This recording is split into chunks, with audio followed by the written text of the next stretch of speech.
Hi there, this is Bill with Smart Trades on Friday, November 20th, and going to scan several markets today and look at the bigger picture as well. First, though, the Dow 60-minute chart, and at this point, I think we may have put in a top. What we need is one more leg down to complete an impulse wave off the high, and then a corrective rally back up that fails to take out the high a couple days ago. And if that occurs, I'd look to go short this market, and that's a wave twos of small degree and larger topping patterns are very good risk reward places to pull the trigger. We'll have to see how it pans out, and if indeed we get a corrective rally. But if we do, and if it fails to take out our high up here at 10,438 or so, I would look to go short. Now, it's possible that indeed we do not take out this low, do not carve out an impulse wave, and the Dow goes back on up, and perhaps it's going to go up and test the 10,470 level after all. Time will tell, but either way, I think that's probably not a bad place to look at the short side, or certainly to lighten up on the longs, assuming, as always, that we get some confirmation and market rolls over from those areas. But again, the primary outlook here is for a moderate new low, a rally back that fails to make a new high, and then potentially a pretty big decline.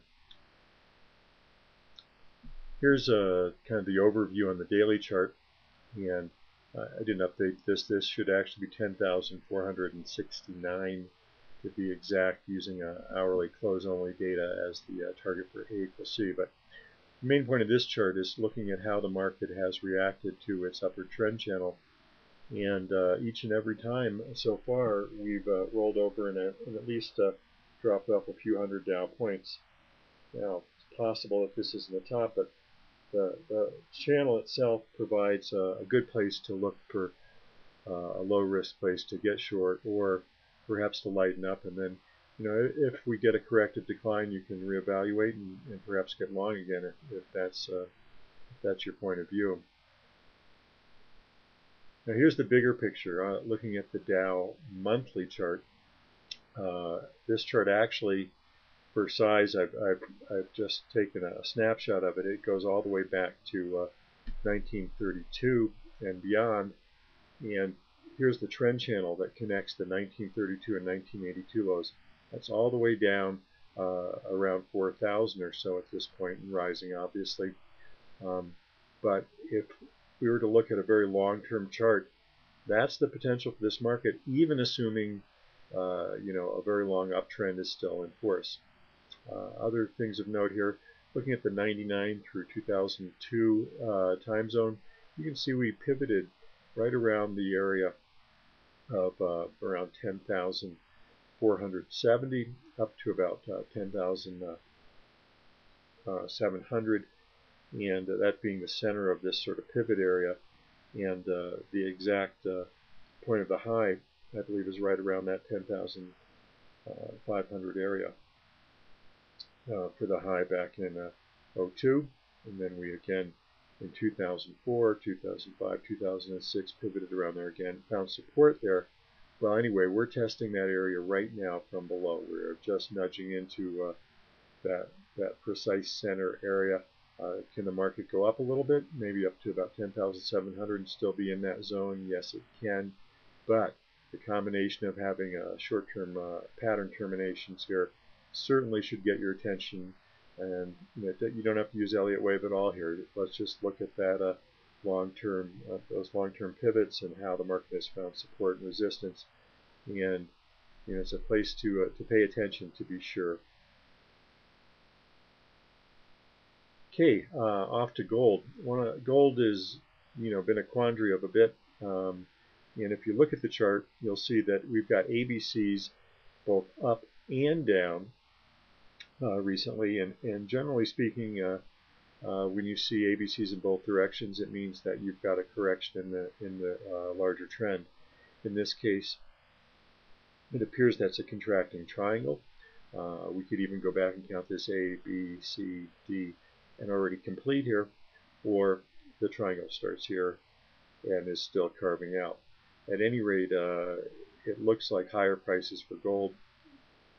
Here's the daily chart showing a little longer term perspective, and here's a larger triangle that we broke out of, and from there we've got a series of 1-2s as far as I can tell.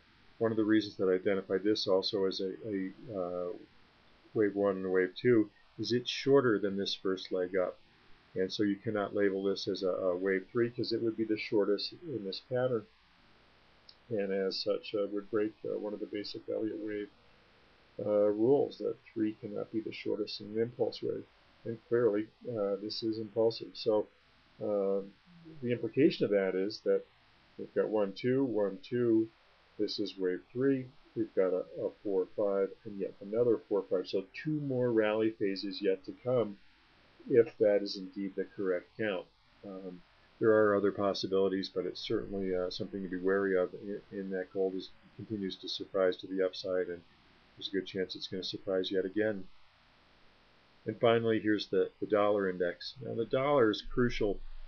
Its turn is probably going to coincide with the market, and so far I think that the dollar best counts as a corrective rally, and the implication of that is that we're going down to new lows and perhaps down to test the bottom of the trend channel one more time.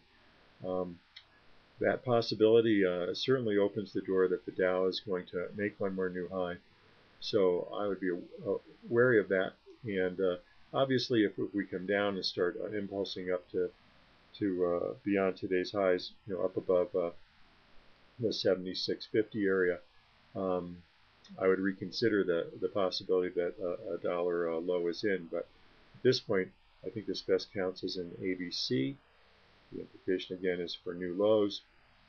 There was also a lot of chatter yesterday that dollar strength on CNBC was impacting the market. This is an intraday chart just going back a couple of months, and as you can see, the trend is still down.